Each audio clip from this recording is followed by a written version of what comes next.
Go. Hi, Roz. How are you? We're together again for another podcast. Yes, we are. Carmen, here we are again. How are you doing today? I'm fine. Very busy. School, the beginning of the school year is driving us all mad. Yeah, it always does, right? Here we go again. Another school year in the books, getting it going.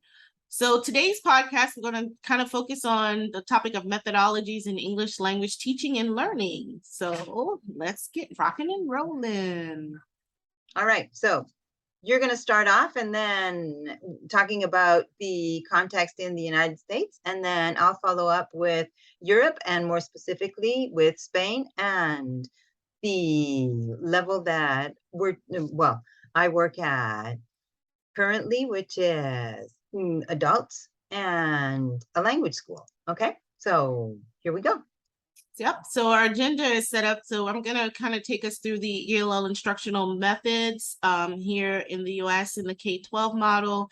Carmen, you'll take us through the UK model, and then we'll talk about adults, how adult learning looks here in the US and also in Europe and in Spain.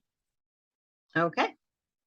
All right. So we generally have three typical instructional models that are here in the K-12 system in the United States. You'll see a variety of how school districts kind of hold their instructional methods for elementary schools, middle schools, and high schools.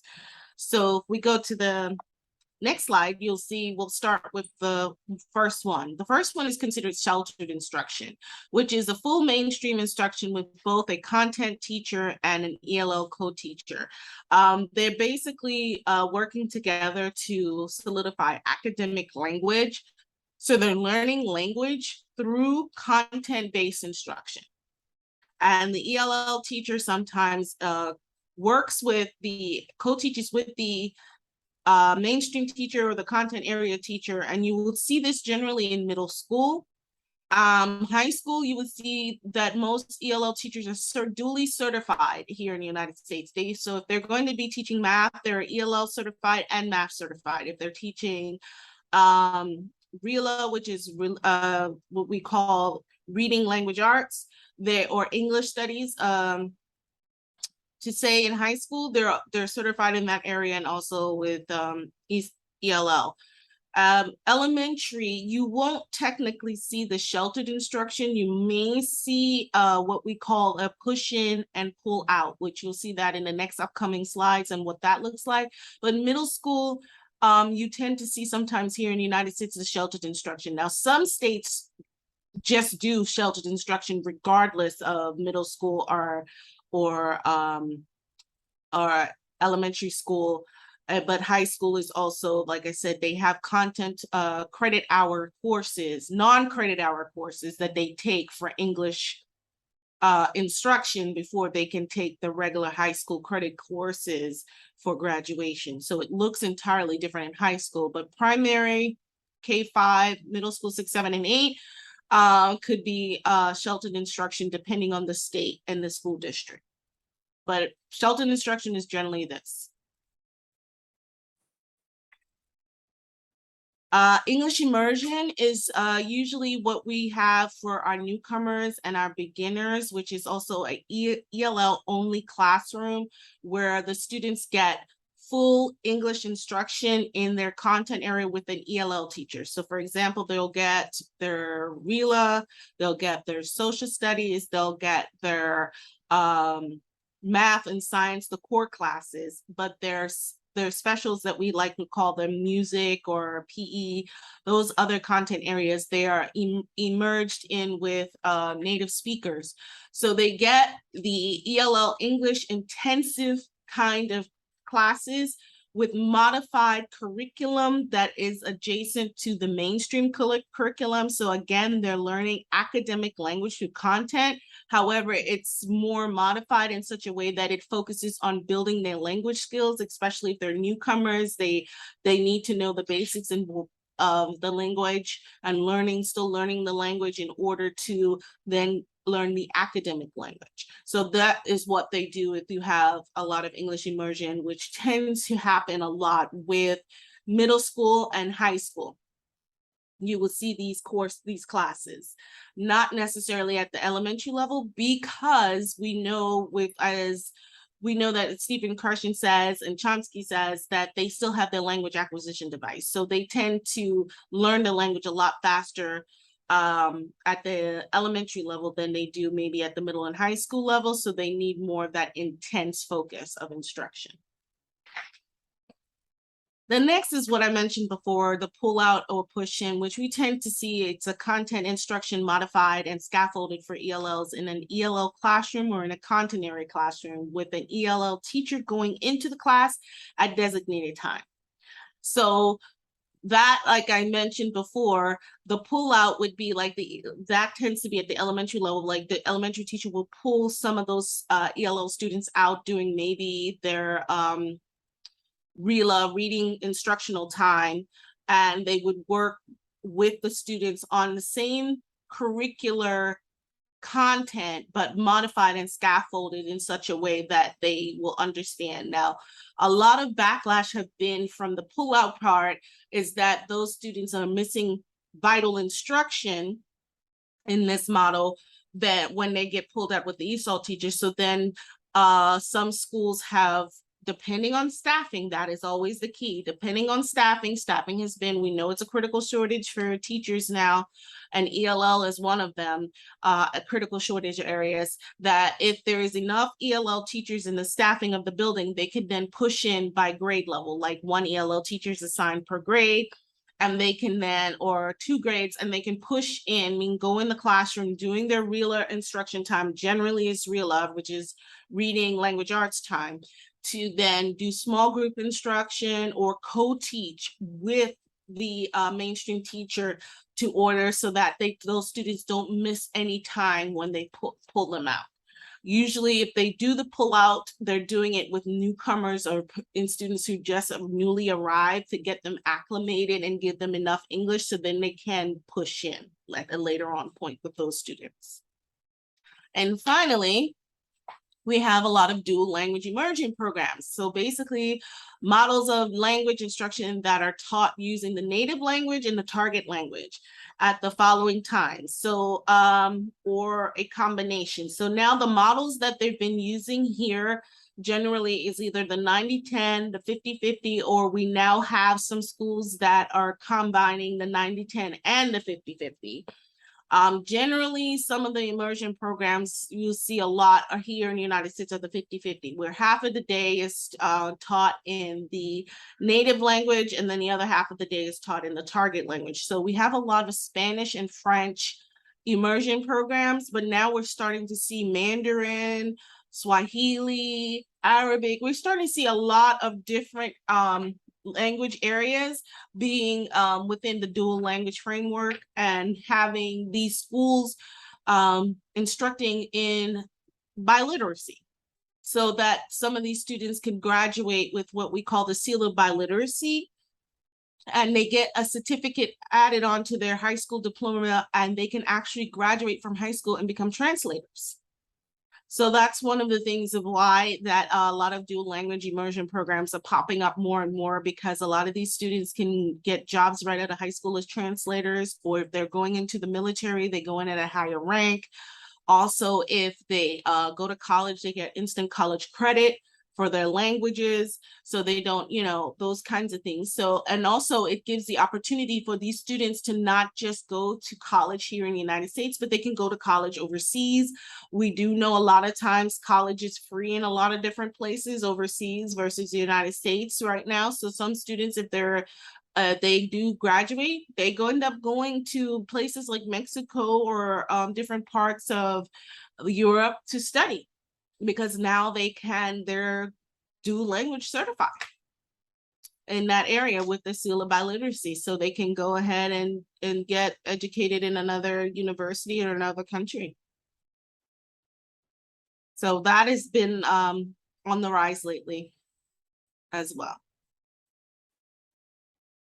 Adult programs here in the United States are usually skilled areas that are geared to what the adult is looking for. So we have like life skills and general ESL, where we have people that may come from different countries, and they, you know, they may not, in better lack of a way, they're not ready for the workforce yet, so they need those life skills just to know how to navigate through the United States, like banking, or things like taking classes, or things, for example, how to get their children enrolled in school. So a lot of those life skills are taught in the general ESL setting, where we have family literacy programs too, where people that also come from different parts of the world maybe are not literate in their first language nor a second language. So we have literacy programs that are teaching them to read, not just in their target language, but also in their native language. And then we have English literacy and civics. So we have students who like need to take classes for citizenship. So we give classes like that, things for like also some need classes, what we call for work, like if they're in certain types of jobs, like we have hospitality and technicians. So we have vocational ELL classes that are settled for that, which is usually companies that like to provide English classes for their staff members who happen to be, do language. And then we have workplace ELL, which is basically English for specialized purposes classes. For example, we have a lot of doctors that maybe come over and they need to take the medical exam. So here in the United States. So then they would take, like, for example, medical English. Or we have business individuals that come over that are business certified and they need business English to complete their work and finding jobs and employment. So those are the different various types of areas of adult ELL programs that are offered here in the United States. Now, Carmen, it's your turn to tell us a little bit of how that looks in the UK, in the European framework, actually. Okay, thanks, Ross. Well, in Europe, we've been working with content and language integrated learning, CLIL, it's called. And it's been developed at primary and secondary school levels. And I know that they have bilingual programs because my daughter is part of one of them. And they have like a certain percentage in which the instruction is carried out in the foreign language, be it English, French, or German, which are the three main languages. In Spain, we're talking about. I think in the rest of Europe, they have other priorities with regards to languages. But I'm not in the mainstream educational system. What we do have in common with, like, what official schools of languages have in common with the rest of the primary and the secondary school languages, secondary schools, is the fact that we're all based on the European framework, okay, the CEFR. And we all teach like from A1 to C2. Basically, in primary and secondary schools, like primary schools will do minimum A1, A2, and secondary schools will start again like from A1 to perhaps maybe a B1. And then, but it all depends on the context of the students and whether or not they've studied abroad. Okay, so within Spain, we're talking within Spain, I work at the EOI in Antequera. EOI stands for Escuela Oficial de Idiomas, which is Official School of Languages. And we teach from A1 to C1. We are not teaching C2 just yet, okay? And not all schools within the region or even nationally teach the C2 levels. And the certification levels are B1, B2, C1, and C2. We hand out a certificate in language proficiency at those levels. Okay, so the schools, even the schools, not only at a regional level, like in Andalusia, which is where I am, but even at a national level, vary depending on the context, whether the school is rural, it's urban, or even suburban, because in places like Madrid, there are several schools within the city, okay? And the characteristics of the school are going to depend on the professional and the personal characteristics of the students that go to that school. And the starting at age 16, as you can imagine, the diversity of like education, even ages, is, and of course the social economic level of the students is very different and diversified. So as you can imagine, the classes and the characteristic of the class that that the teacher has to deal with is terribly varied. So let's say that we as teachers are not prepared for that diversity, but rather we acquire the experience through professional development of our own, or through experience in the classroom year after year. Okay, so the different types of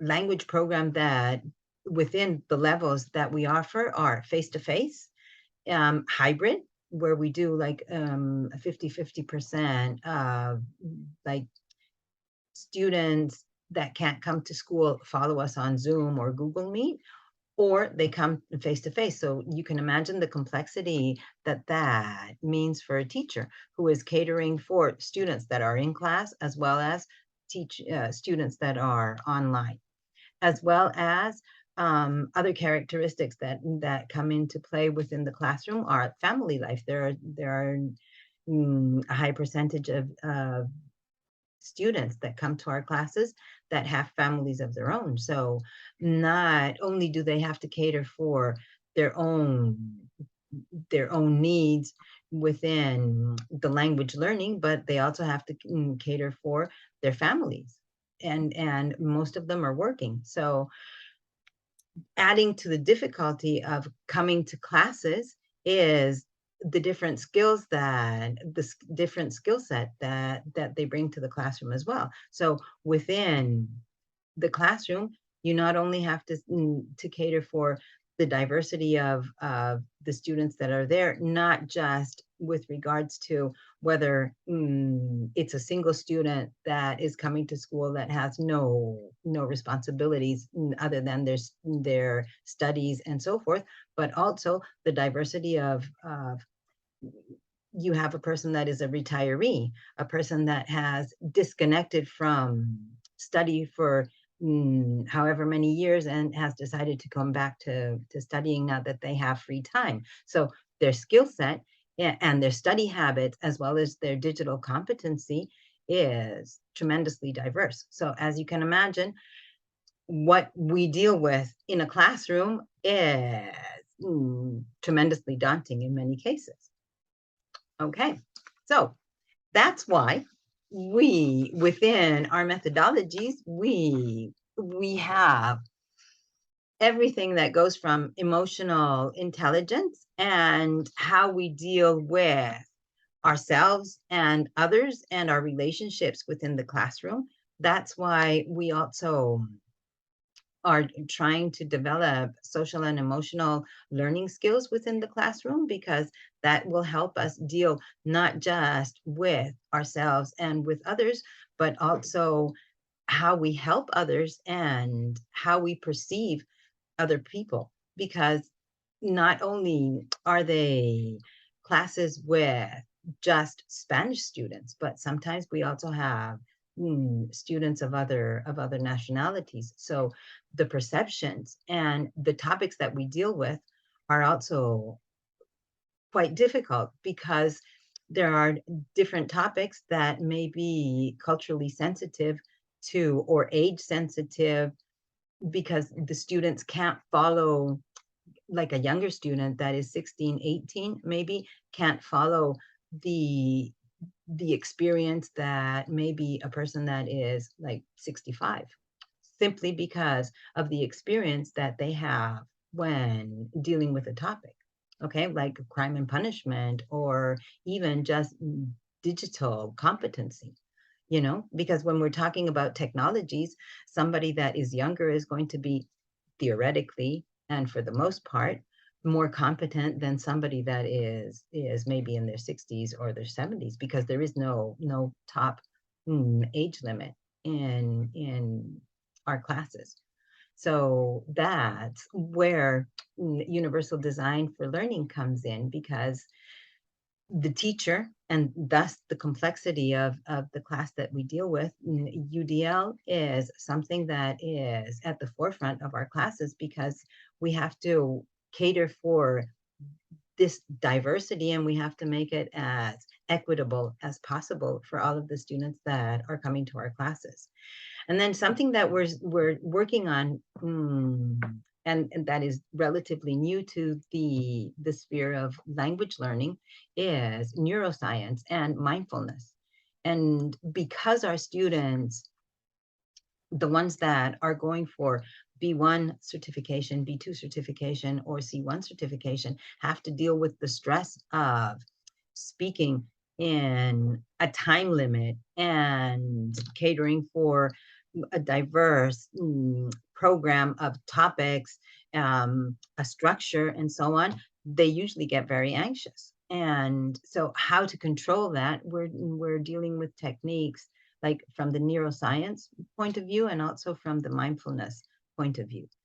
And at the same time, we're trying to be active in methodologies that will make the process, the progression attractive. So sometimes we use the flipped classroom, and we tell students to view videos and view material at home, so that the time that we have in class is dedicated to actually putting the language into practice and to developing their language skills. And trying to make it as active as possible so that they're not bored stiff at the same time. It is actually quite difficult, when you describe it like this, like when you're immersed in it and you're dealing with all of these different varieties of capabilities and skills that you find within the classroom. When you're actually working with it, it doesn't seem like that, because of course, in my case, I've been working in this field for 21 years now. So you acquire like certain characteristics, and you can spot when a student is struggling and maybe more bashful and is afraid to speak in the classroom, or a person that is dealing with listening difficulties, because maybe they can understand, but then the relationship between what they understand and the task that they have to carry out means that they're not um they're not offering, or they aren't capable of offering their full potential, because many students many times say, okay, so I understood the listening, but then when it comes to actually carrying out the task, I've lost so many marks, or I failed because I couldn't apply the listening knowledge that I had to developing the task. So it is quite difficult. So that's a little bit of food for thought for us and for our listeners for a while. And Ross, one of the things that I was thinking is that maybe we should try to have some sort of interaction with our listeners. This is something that I just thought of right now. And I'm thinking that maybe the people that listen to us could ask questions, and maybe we could dedicate like a little section at some point for our listeners to ask questions, and then maybe we could answer those questions. What do you think? Sure. I think that'll be great. Maybe we can have them ask questions on our Instagram page. Oh, that would be awesome. So our Instagram page is Educational Insight Teaching and Learning. There is Carmen, you have another Instagram page that they can reach out I have to. an Instagram page, but it's a personal one. I'm thinking that perhaps I should create one. Yeah, so I Maybe know that we should create one for our podcasts.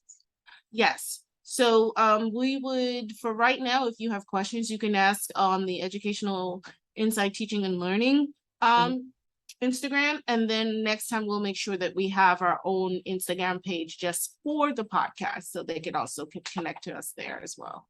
Excellent. Okay, so next, October the 9th, Yeah. the date, we are going to be talking about all of these different EFL, ESL, All the different ELL, acronyms. Yes. all the different acronyms. And how they changed over time and why they've changed over time. Yes. And they're still continuing to change. And I'm sure that they will continue changing for a long time because of how education is changing. Yes. Well, thank you for listening, and hopefully we'll see you again next time. Thanks. Bye.